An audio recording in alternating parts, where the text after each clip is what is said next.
In this section, we're going to talk about infidelity.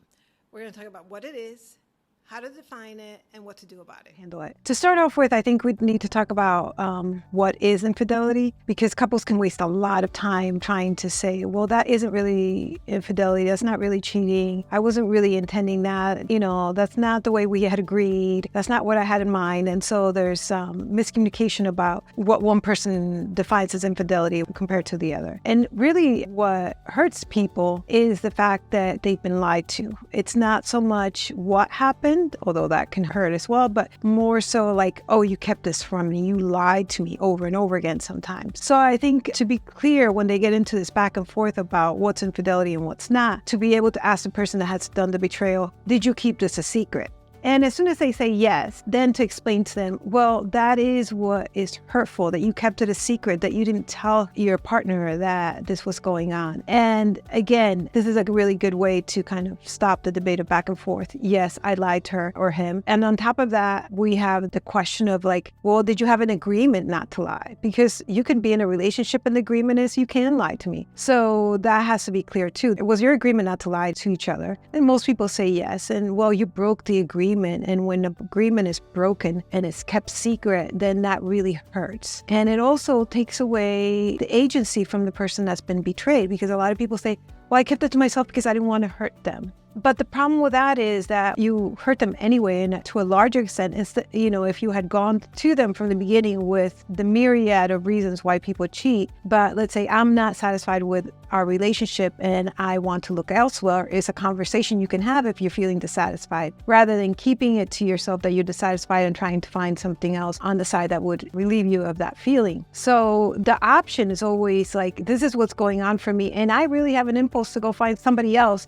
And now you're giving your partner the agency to say, well, wait a second, I don't know if I'm into that or not. But when you cheat and you lie, your partner has no choice in the matter and they have no agency. So that's something to keep in mind. That's to kind of clear the slate. Yes, we're talking about infidelity and betrayal because you kept something a secret, you lied, and you didn't come forward with that information straight out to begin with. There are definite steps in the process of healing from infidelity. And if you advance to step 4 before you've really fleshed out step 1, it's not going to be as effective. So for example, one of the major steps involved in infidelity is figuring out how this came to happen on both sides, not just the person that's done the betrayal, but then the person that's been betrayed. What in their relationship needs some expansion, to put it in a positive word. What in the relationship needs to be addressed? Because, the great thing about infidelity is always provides the relationship with an opportunity to say, well, yes, this is what's going on, and how do we want it going forward? What do we need from each other in order to feel more satisfied? So if I go into that step, which is like, what do you want your relationship to look like? What have you brought to the table to create this thing in your relationship? If I go to the person that's been betrayed right away and say, well, let's analyze what's going on for you, or how, you're wounding around this, and whether it's based on this or that, and to psychoanalyze you in why have you gotten here and what have you contributed to the infidelity, that is not going to work in even step 1 or step 2, because the person just can't handle that. The first step is like, it's just chaotic. It is like a person just hit me with a bus. I don't know what's going on. I'm feeling really anxious, hypervigilant. I'm scared. I get triggers. I get flashbacks. I go by a restaurant that reminds me of this, and I suddenly blow out into a full-fledged panic attack. So infidelity has the same characteristics as trauma. So I often say, hey, listen, you just got hit by a bus. This is really intense, and there's going to be a period that is going to be like a roller coaster. One day you're good, one day you're bad, and you can't tell when the triggers are going to come up or when you're going to feel like completely thrown down to the ground. And so it's important for them to understand that their reactions to the infidelity is totally normal, and you see it in so many people, and it is a traumatic event. That's the way it is. For most people that I've talked to, infidelity brings out trauma responses and trauma characteristics. So to be able to help the client see this as you're having traumatic reactions to something that was really bad to happen to you, and for the partner to see, oh, that's why you've asked me the same question 10 times and you just can't hear my answer, and you get like really upset one moment and really like sexual the next. And it just, for the partner, it seems a little bit crazy, but for them to understand that they're going through a traumatic response. And then that's the other thing is like the person that's been betrayed wants to take all of it on their own, because they're like, well, it's because of me. I'm reacting this way and I don't want to show this. I don't want to express this so that it doesn't burden my partner. But the point is that the partner has created the situation with them. So the trauma belongs to them as well. And they need to work on it together so that it's more effective, the treatment. So yeah, it's a traumatic response. First, as a therapist, you're just holding that space. You're validating, you're being nurturing and accepting, and psychoeducation around trauma and what's going on for them. So that's the first step. The thing that people have a hard time with, especially the person that's done the betrayal, is this person has asked me the same question 100 times. And I keep on answering it, and they keep on asking the same question. It's like they find a different way of asking it, or they want more information. And I've just had it. I can't handle it anymore. It's too much. And, you feel bad for them because it's a hard thing to be asked the same question again and again and again. But what they don't realize is that the person that's going through the traumatic response is in a lot of pain, and the fact that their trust level has been destroyed. So they do not trust this person at all. Well, at least with the whole issue of sex and romance, they might trust them with their money and stuff, but they don't trust this person. And until the trust is built up, no matter what you say to this person, even as a therapist, although sometimes I say, if I prove this to you with actual facts down on the table, you still can't believe me because your trust hasn't been developed again. It hasn't been just worked on again. And until you can trust me or him or anybody, anything they say to you, you're going to say, well, no, I can't trust that. That's not true. And you're going to keep on asking the questions over and over again. So, it's kind of like a waste of time to even build trust at the beginning because it's just not going to happen. Trust is built by consistent, long-term actions that prove to the person that's been betrayed that this is not going to happen again. And that's really tricky because the person that has done the betrayal has to walk the straight and narrow for a really long time. And that's really hard. I'm talking about like if they lie about going to the grocery store when they went to somewhere else, that's a lie. And that's going to set that partner back. It might even set them back to step one, where we have to start rebuilding trust over and over again. So the partner that has done the betrayal has to not lie and not hide anything, because if they do, then you have to start over again.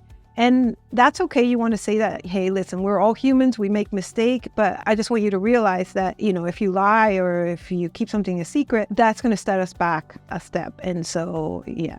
You do your best you can, and then we'll work with it as we go along. And the greatest trust builder is when the partner that's done the betrayal tells the partner that's been betrayed something that they know is going to send them running for the hills, that is going to maybe possibly end the relationship. So for example, if the person that's done the betrayal had a rendezvous with their lover yesterday and they don't go and tell the person that's been betrayed, hey, this happened yesterday, and they fully well know that as soon as they say that they had a rendezvous with their lover, that partner is just going to end it. But when they take a risk to say something that is true to the person that's been betrayed, even at the risk of losing the relationship, that person that's been betrayed, their trust level rises, because they say, wow, if you could tell me this, knowing that I would leave you, then I feel a little bit more of trust for you. And so that's an important kind of psychoeducation piece for the person that's done the betrayal, so that they learn to just be straight with everything, to just be transparent about things and to not keep things a secret or lie. After the person that's been betrayed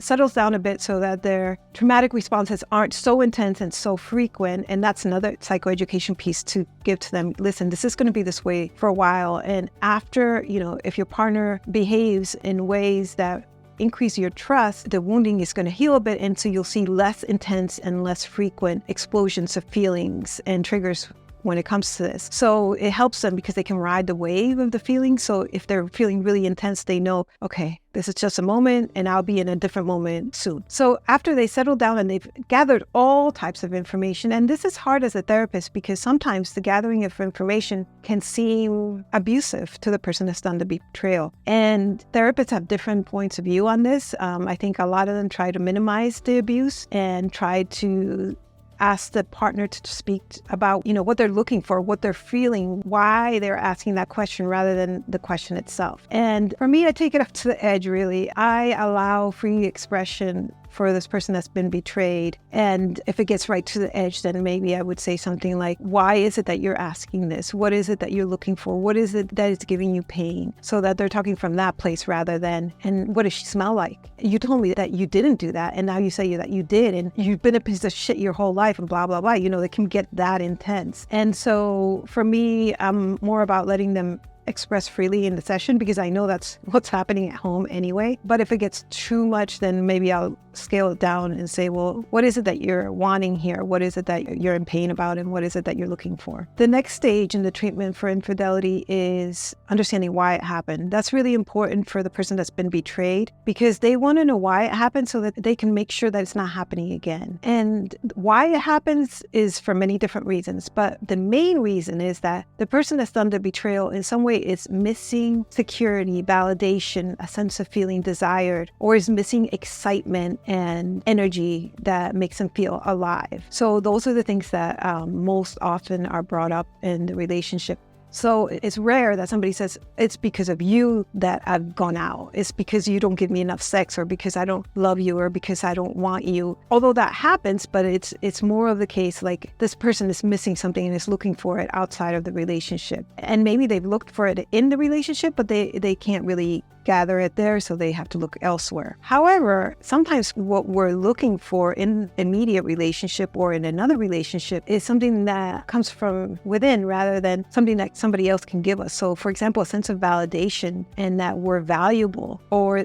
the sense of that we're alive, or that we have an exciting life. Those are things that are better addressed, within ourselves than having the need to get it from somebody else, because it can be a sort of an addictive type of interaction where, oh my God, I'm feeling really bored. I'm feeling like, I'm no good. And I need to go and get this thing that's going to make me feel alive and excited about life. That's problematic because then you're not addressing like, why am I bored? Why am I feeling a lack of excitement and feeling alive in my life?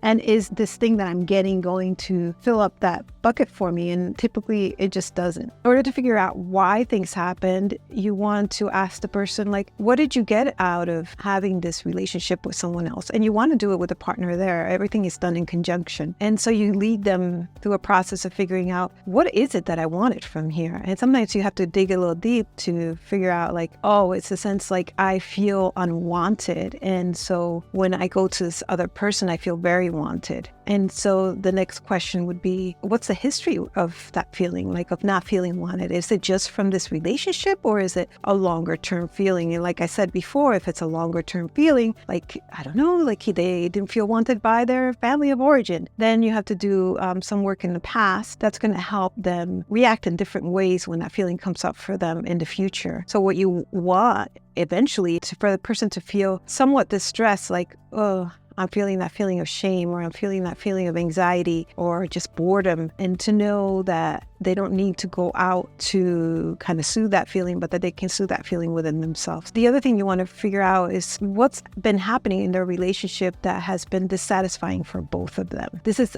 an amazing opportunity to what I call recontract a relationship, where people, they tend to be really honest at this point about like, I'm not getting this, I'm not getting that, I need this from you, you're never there for me, I always feel rejected by you, all different types of things. So now you get an opportunity to say, well, this is what I want my relationship to look like. Can you meet me there or not? Which is a question to ask, instead of assuming that what I want in a relationship, you have to give it to me, or you should give it to me because you're married to me.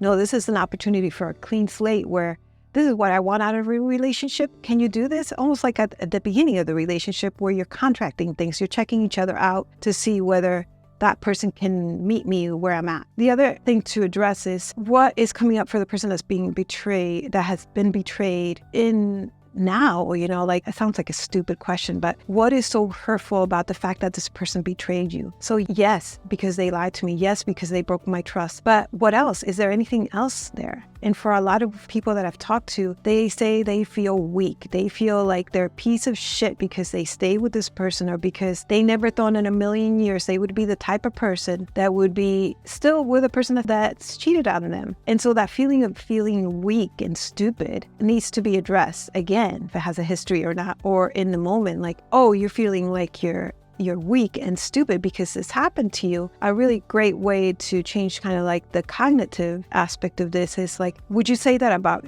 your sister or your daughter if they were going through the same thing? Would you say that they're stupid and weak? And they're like, no, I would never say that. Well, then why do you tell yourself something different than you tell other people? And so it's to begin to tell yourself like, no, I'm not stupid. I am not weak. I love this person. And that is a hard place to be, to love somebody yet feel damaged by something that they've done to us. It's a really hard place to kind of figure out what to do, because there's good and then there's bad. And what do you do? Is one more, which one is more lopsided? So that piece is really important to address. And I think it's in a cognitive way if it doesn't have a history. I just got this new client that her husband, she's been married for about 15 years. Her husband has had I think 3 or 4 affairs in the time that they've been together. And this last affair, he decided that he wants to leave her. And so they're taking a trial separation. And she reached out to me very, very distressed because, the feeling that she has, he has told her that having sex with her is not enough and that he wants this other type of sex. And so here she is, she's pretty battered. She's coming in feeling a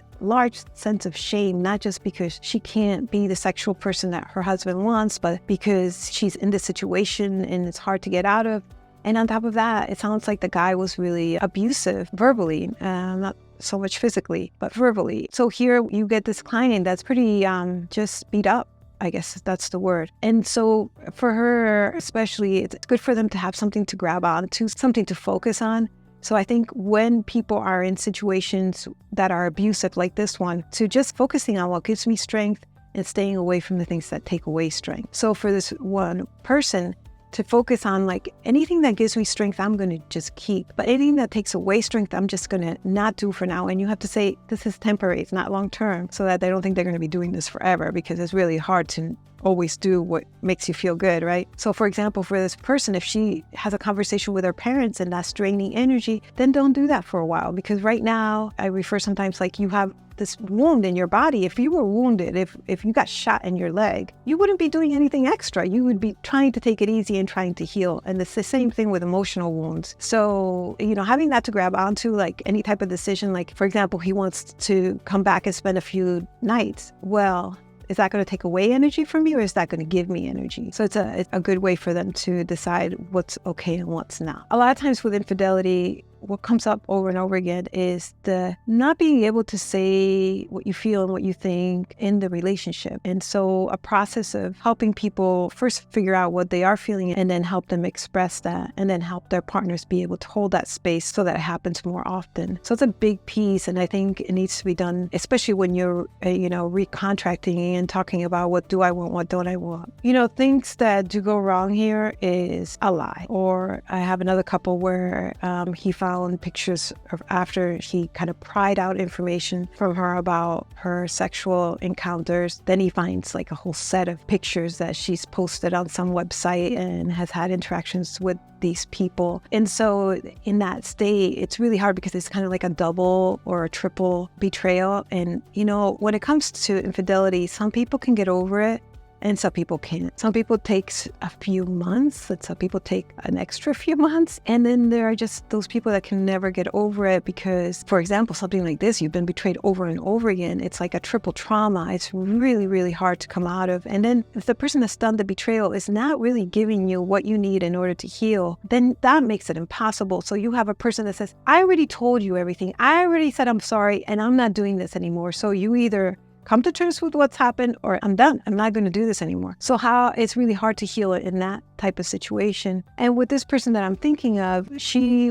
wanted to keep the relationships with these people that were involved in her infidelity. And it was a hard no for her. She's like, I'm not going to give up these relationships. I've had them for years. I'll betray them if I give it up. So that's hard. And I think she needed to understand the consequences temporarily, because everything has to be in a temporary sense so that people don't get really frustrated that this is going to be for the rest of their life. But for this particular person to let go of those relationships until their partner can build some trust was really important. And then understanding the reasons why this particular person cheated is because there's some sexual abuse history. And when you have sexual abuse history, like I said before, your sense of value comes from somebody wanting you sexually. So, depending on how triggered you are by the abuse, There are moments you're going to be maybe even in a manic state.